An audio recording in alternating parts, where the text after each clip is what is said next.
Right, so I've been mixing this tune. I mixed it last night. I mixed it like the day before, but only for like 30 minutes, and I was having all kinds of weirdness with the stuff, and I just was like, oh, I can't deal with it. So yesterday, I sat with it for about an hour. Took it out to the car this morning. Made a few fixes. Here's where we're at. It's sounding good. I'll tell you, this is the song with all the baritone guitars. Really the first time I've ever done anything like this, and it's got some challenges, but I'm going to play it down, and then we'll talk about the mix. Who's excited? And this is all me, right? It's me programming drums, me on bass, me on all the guitars, all the keyboards. There's a synth pad. Yeah, and there it is. So here it is. When 7 was 6.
Man, all right, so we'll go through a little bit of this. It sounds really good, you know. This was a little bit tricky. I don't know. There was a few things. I don't really can't even put my finger on what. It just was weird, but I stuck with it. So here's like the basic drums. I'll just play the beat.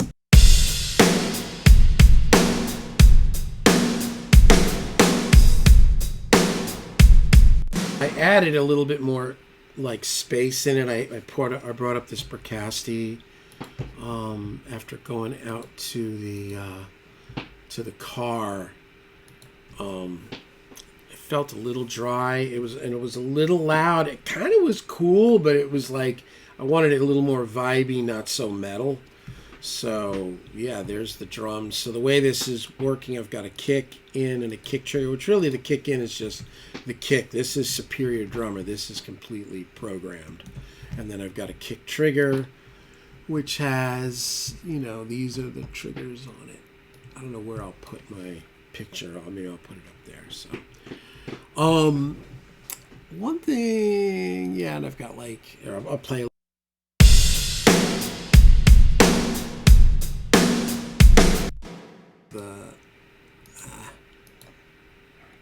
There's a little bit on it's not much, a little bit.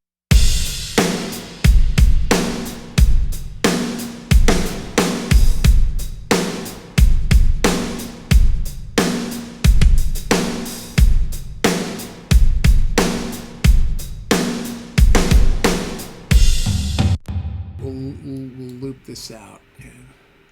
And as far as like breaking down these songs like this, I do my best. I'm not really good at explaining all this stuff, but here you go. So I'll loop this and I'll show a little bit. Here's so you can see it. Here's kick in, kick trigger. So we're on the 1176 for the kick trigger. Then it's snare top, which is just the snare and superior, and then snare trigger, and then tom 1, 2, 3, 4, hi-hat, overs, and rooms. So we'll go to snare. This was one thing, I was wondering maybe it needed a little bit more beef.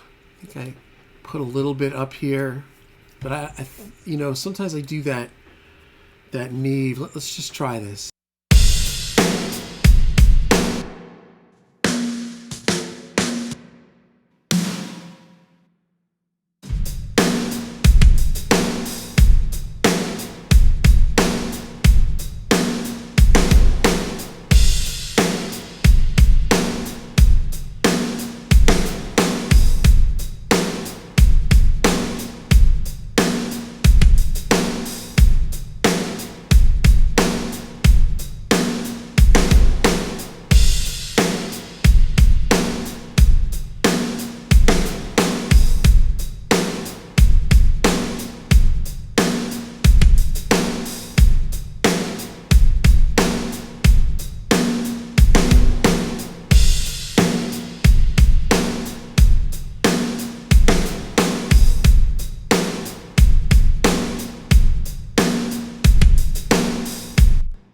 That's the Andrew Sheps thing. He loves this plugin, which whatever this is, the 31102, 31102, and he likes that 220 band.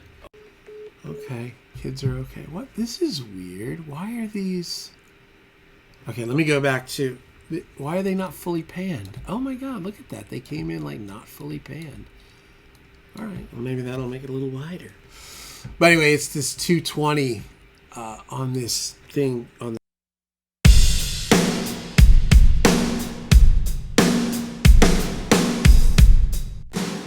better, man. The overs in the rooms weren't even panned, and I have everything panned kind of backwards because I don't know, because I like audience perspective.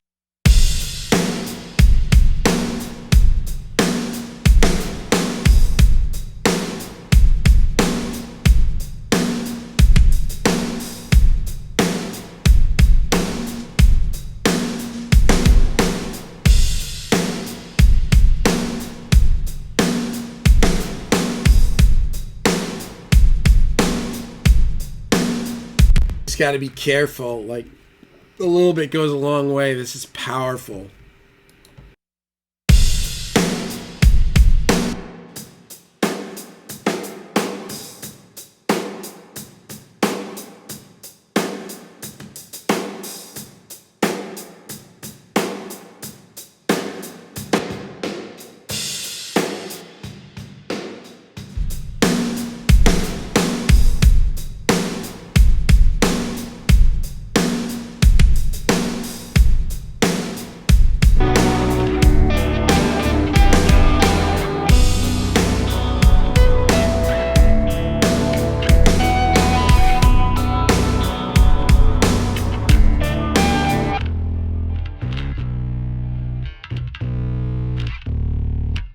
That bass sounds real weird. It just seems to kind of jive like that. And I'm not sure why. I've backed off the gain. I've got Devil Lock on this. This is a good plugin for like just making the bass like whir. The big thing with all of this has been the tuning. Just getting used to all these low tunings. It's cool though.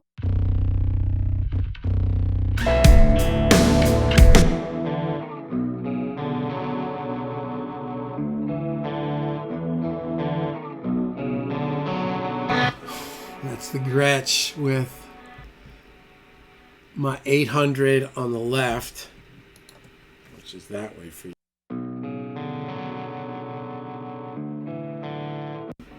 And then this is the Matchless on the right.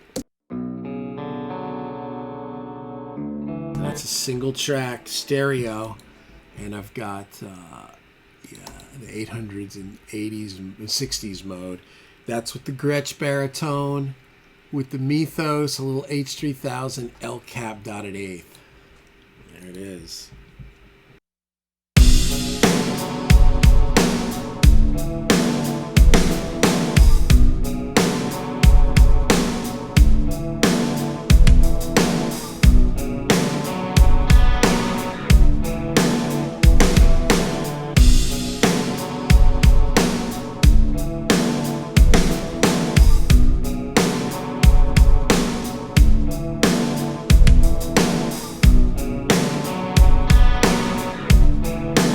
Put a little of the center here in it, the mono. Yeah, that's nice. I love that. It makes me happy. So here's like drums, bass, and the main guitar.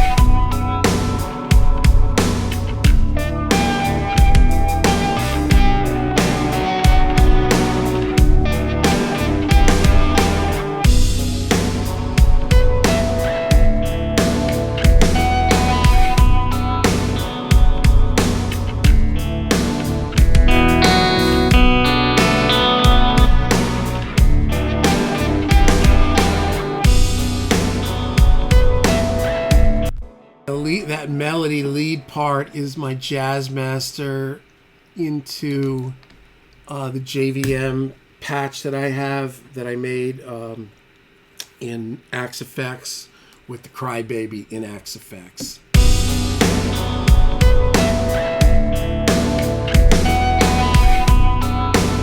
That's nice. And now I have a synth part.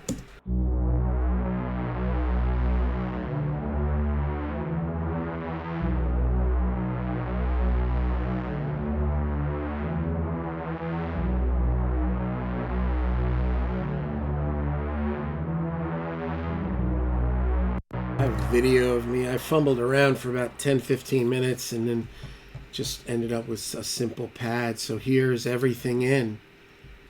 There's a 12-string part here too, which is my Dano a 12-string in drop D.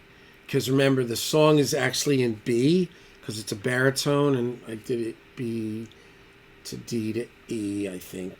Yeah, D, open D, off the open low string D, open, and then second fret. So it was like E, or D to E. So it's B2, which actually is a B minor. I did like an open minor. It's minor over major. It's very weird.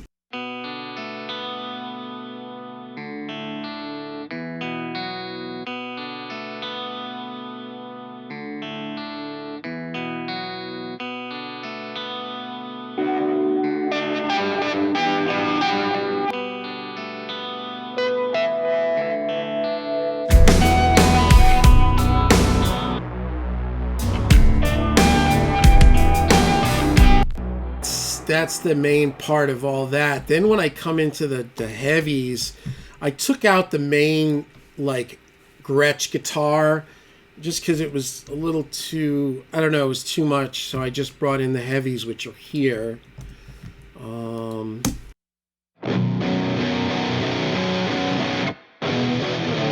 This is the first time I've ever really done anything like this. So the first set is the, it's left and right. That's two passes of the ESP right into the 870s mode, no overdrive. So if I come here and I get all this out, here's the ESP into 70s mode into the 800. And again, this is in drop A, songs in B.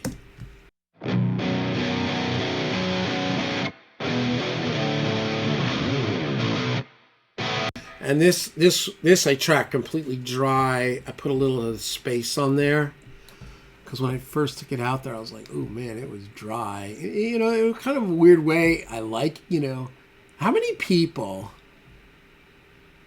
yeah, you know, it's just like a little sample or whatever they call it, NIR, impulse response. Sometimes, you know, you track something and you really like it, and then when you go to mix it, it's like, and then you put all the stuff on it, and then it's just different. It's not necessarily bad, but it's like, ooh. So I had it dry, and I kind of liked it, but it didn't make, you know, I was like, all right, I got to give it a little bit because it was a little too dry. But there you go. So here's the Viper, the ESP.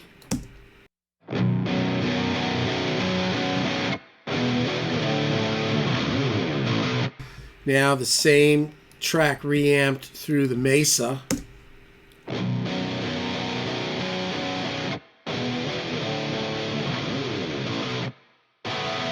And then the original track, which was with the Gretsch through the 800.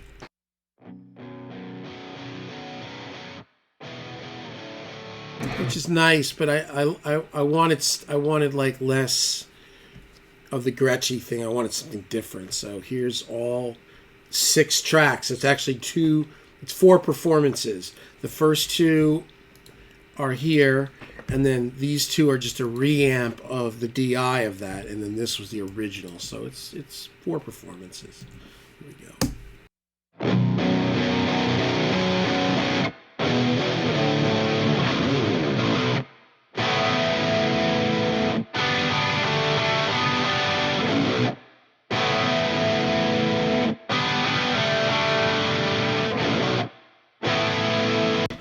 Everybody.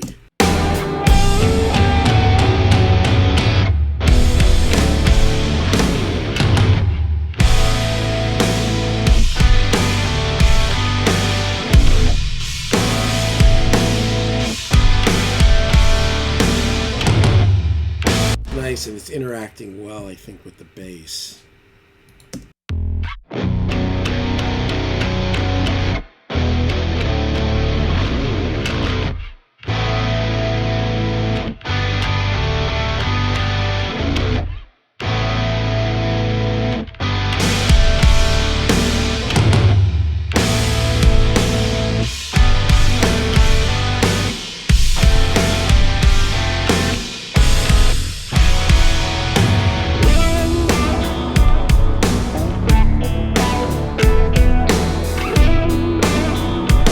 That I wanted that ambient guitar to be more like funky and rhythmical and kind of create this melody for what's about to come on.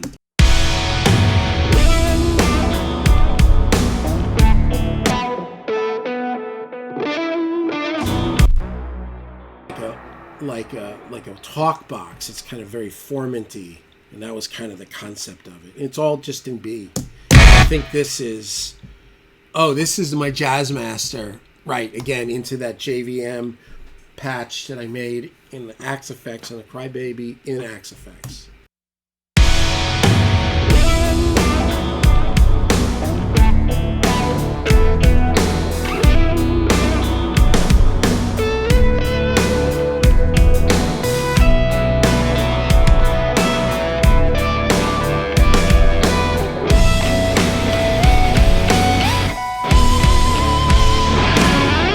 I've got let me kill the solo because I've got this echo rings over on this, which I really like. You can't hear it anymore. When I first worked on this, I was like, oh, that's nice. And I thought, yeah, I'm just going to blow over that with the solo, but listen to it. It's cool.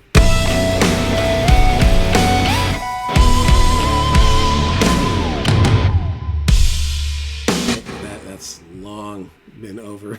Here comes the solo.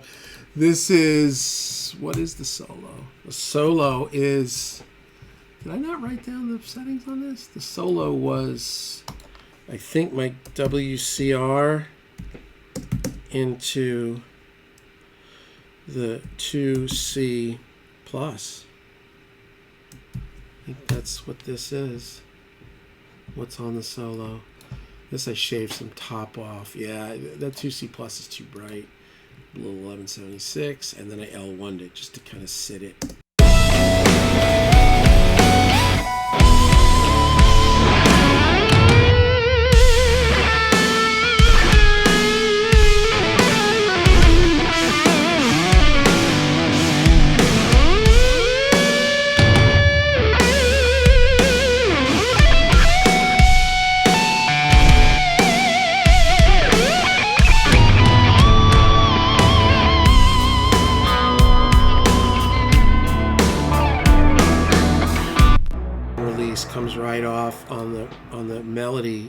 the beginning back of the melody, which is so weird. I didn't plan it that way.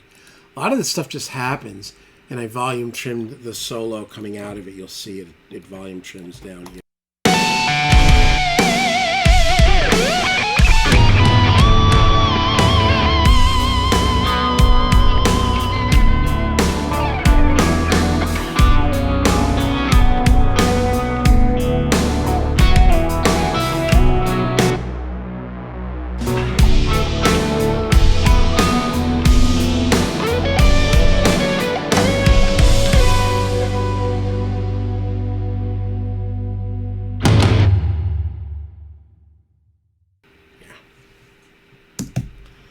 There it is.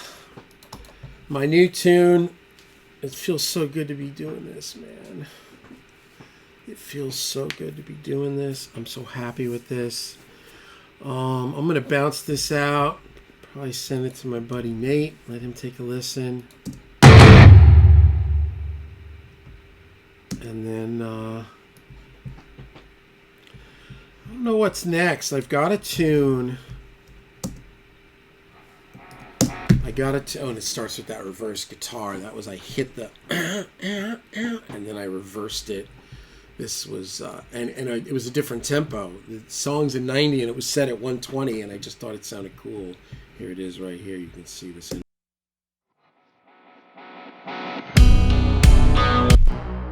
kind of, with the big, it's a little creepy, right?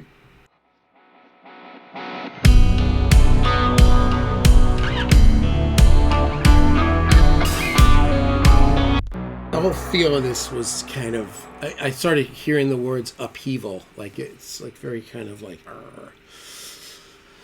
yeah, the undercurrent. So, but I've got a song that I had originally started in Raleigh and I never finished it. I've got all the tracks and I wrote it and I've got lyrics for it, and it's Thomas on guitar. It was his main riff. I think I wrote the chorus, which was more just power chords, and I think I'm playing on the chorus, but he's like the main guitar player. Tarek on drums, Bobby Patterson on bass. Cool song. So I may do that, sing and mix that next, or I don't know. I may just stay with doing these little 2-minute instrumentals. I got my guitar rig together, man. I ended up going back all Strymon. I'm selling all the Eventide stuff. Yeah, I'm just, yeah. So anyway, I'm going to bounce this out. And I appreciate you guys here, all right? Peace.